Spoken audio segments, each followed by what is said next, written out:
So it's funny because I think we come out here almost every morning. There's Rexy over there. I don't know if you can see him. He's running around on the rocks over there. But we come here every morning, and there's rock rabbits that live in these stones. And I actually think that the rock rabbits already know my dogs because there was just a rock rabbit got up on the rock over there and it yelled. It went, "Arr, arr, arr."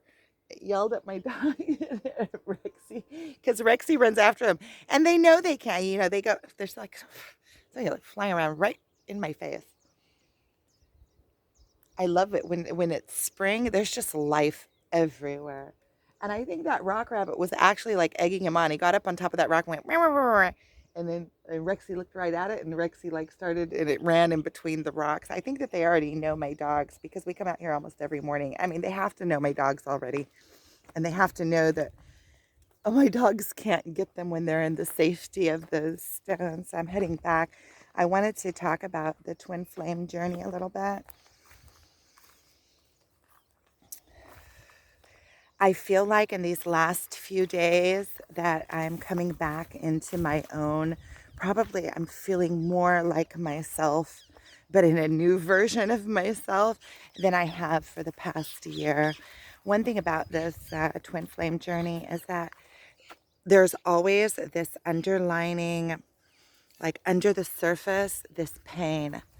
There's a constant pain or yearning or something undone, something that you're a wanting, something that is like pulling at you. It seems like there's always some kind of underlining pain, and the further I rise, because I realized this the journey, and I've realized this from the get-go because I've already been on this spiritual journey for a long time, and I think that I've pretty much been on the spiritual journey since I was born. It's kind of, you have to, I was born and I knew certain things, and as I progressed in my life, I forgot myself in the mix of the matrix and making a family and doing things and building a business and building another business and taking care of a family and being in, it's just, I kind of lost myself, and I feel like we lose ourselves in order to re-find ourselves, but re-find ourselves in a more intelligent, um, intent, and like with intent, like intentional way. We re-find ourselves purposefully and re-find our purpose, actually. And I think with this twin flame journey, there is always a constant like pain underneath. And the thing that I miss the most is me. I miss me. I miss when I was talking to my sister-in-law, she was here. Her and my brother have been divorced for the last, I think, 5 years or so, but we still get along, and she still comes. She came for the holiday and stayed for a few days at my parents'. And she told me that it seems like I'm a shell of my old self. Like I used to be excited and doing things, and and I feel like that too. I feel like on this journey,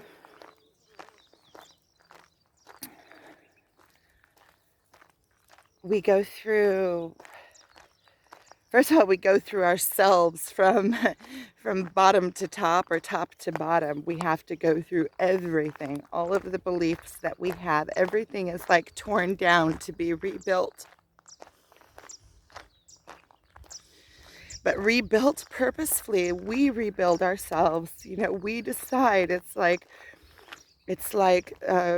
rebuilding. Everything just topples.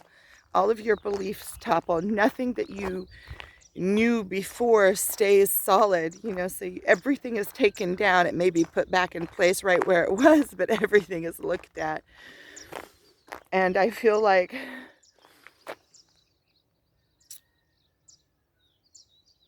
whenever we still have places that we don't know, that we feel like mibulbalim is like where we're cloudy, where our thoughts aren't solid, where we do, where there's places where there's unknowing, like we kind of like until everything is clear, we're not done with this journey yet. Until we're not sitting in our power. And what is sitting in our power? It's overcoming all our weaknesses. And what is overcoming all our weaknesses? We have to go through our weaknesses. That means that we have to face our demons. And it's not like we have a choice, really. I wish I could just do it really fast, like just go through it all. But it's a gradual process because we are, like I said, turning every stone over, looking under everything, looking at everything. And then we find things that are falsities, but we don't know what the truth is there. So we have to build new beliefs based on things that we don't even know. We have to find our new beliefs. A lot of times, like, the old is already obsolete, and and it's out the door, but there's nothing new in its place yet. So it's kind of like taking a leap of faith, believing that, a lot of times also conceptually, I can figure things out. Conceptually, I know them. I can understand them, but I still can't perceive them with my emotion, or because I can understand them, but because I haven't lived it before, I don't know what it feels like to live it. And that is something that my twin shows me a lot, the emotions behind things. Like, I feel like all of my emotions are being tickled, like everything is being poked and tickled all over the place. Also in my mind, like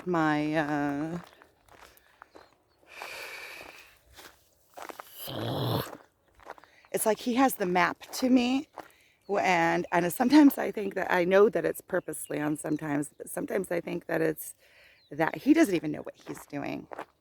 Like, that because of just who he is, when he's just being him and just in his natural state and just being, is when he touches me the most. Because when it's on purpose, then it's kind of, listen, that also touches me. It all touches me. But when he doesn't even know what he's doing, and I'm like, whoa, realizing things about myself, about him, when it's without intention, I think is when it hits home, like the furthest down in my gut, because you can just see that that's the natural way of things. And all of these preconceived ideas and pre-programming that I did on the other video this morning, all of the pre-programming is beliefs are being broken down. So let's say if I'm going through life and I'm looking at things in a certain perspective, and then I like understand things in a certain way, and then he'll come in and he'll show me something completely different, like I was totally off. And he's a master manipulator in that way.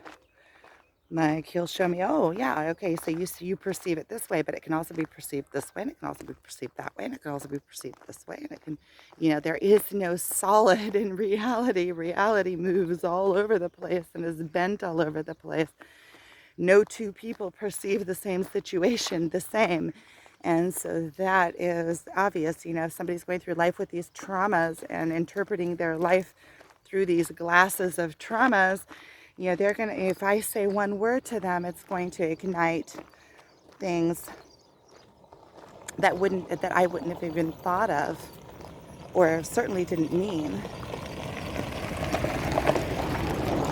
And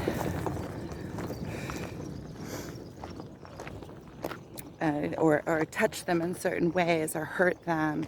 And that's also something that, I can see it in others, because a lot of times I'll say something and somebody else will take it like detrimental to their being, and I'll be like, okay, but I didn't, I just said it innocently. I didn't mean anything by it. And they can be totally hurt and taken aback and feel like they're attacked, and that is their interpretation because of what I said and how they're interpreting it according to them in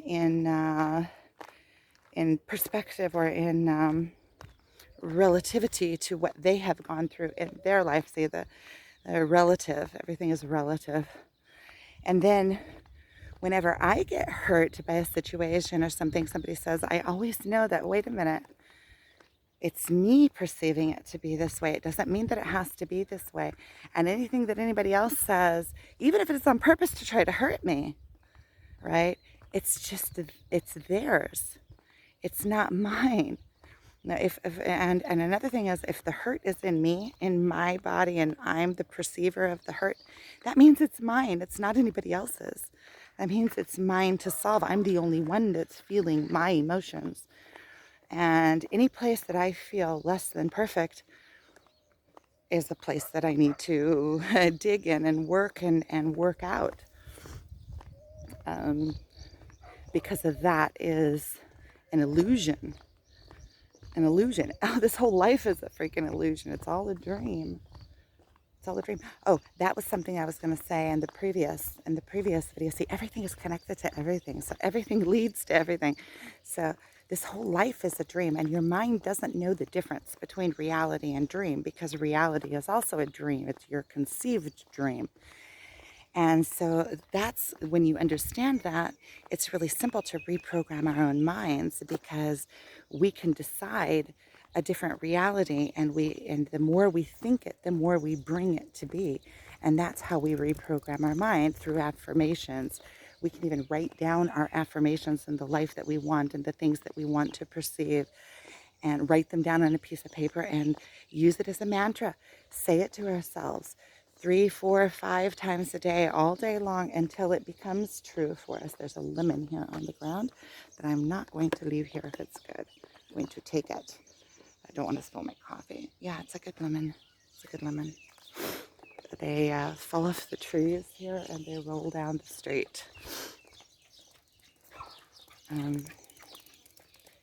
So your mind doesn't know the difference between a dream and reality. So you can dream new dreams and make them your reality. You can program your brain to believe a certain ways. And as I was thinking about this twin flame journey, is that I know that it's leading me to a place where I just stand up in my strengths and all of my vices and addictions. Addictions are also ways of thinking, addictive ways of thinking, of being a korban, like a victim of life, and thinking that I don't have power in myself. That is all an illusion, because I have as much power as anybody else has to create. I'm going to give this doggy the snacks. Good morning, Luna Jabuja. I'm training her not to jump on me. Okay, you're a good doggy. No, you're going to be down. Oh, yeah, you're such a good doggy. Such a good doggy. See, she knows not to jump anymore, and then she gets snacks. And there's another snack here for you, Luna. It's a snack. She's such a sweet one. She's such a sweet one. Okay, so I appreciate you watching. I'm going into the house. Going to get ready for this day. Have a wonderful day. This is a really good day.